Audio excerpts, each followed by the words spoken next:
નમસ્કાર મિત્રો, વોટ ગુજરાતી સમાચાર યુટ્યુબ ચેનલમાં આપનું હાર્દિક સ્વાગત છે મિત્રો। દેશ અને દુનિયાભરના તમામ તાજા સમાચાર સૌથી પહેલા જોવા માટે અત્યારે જ સબસ્ક્રાઇબ કરી લેજો મિત્રો। ત્યારે હાલના સૌથી મોટા સમાચાર સામે આવી રહ્યા છે મિત્રો। વાત કરીએ તો ત્યારમાં મે મહિનામાં વાવાઝોડાનો ખતરો તારીખ લઈને આગાહી, જાણો અંબાલાલ પટેલે શું કીધું। મળતી માહિતી મુજબ આપણે જણાવી કે 3 દિવસ ગુજરાતમાં વરસાદને કારણે અડધા ગુજરાતમાં કમોસમી વરસાદ વરસ્યો છે મિત્રો। આ કારણે વાદળછાયું વાતાવરણ રહીને વાતાવરણમાં ઠંડક રહી છે, જ્યારે ગરમીનો પારો નીચે ગયો હતો મિત્રો।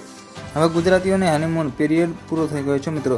હવે કાળઝાળ ગરમીના દિવસો આવશે મિત્રો। આજથી ગુજરાતમાં સૂર્ય કોયમન થઈને તેવું અસલી રૂપ બતાવશે મિત્રો। હવે ગુજરાતના અનેક શહેરોમાં તાપમાન 40 ડિગ્રી વટાવી જશે અને હવામાન નિષ્ણાત અંબાલાલ પટેલ દ્વારા આગાહી કરવામાં આવી છે। મળતી માહિતી મુજબ આપણે જણાવી કે રાજ્યમાં 15 થી 17 જૂનની આજુબાજુ નૈઋત્ય ઋતુનું ચોમાસું બેસી ગયું છે મિત્રો।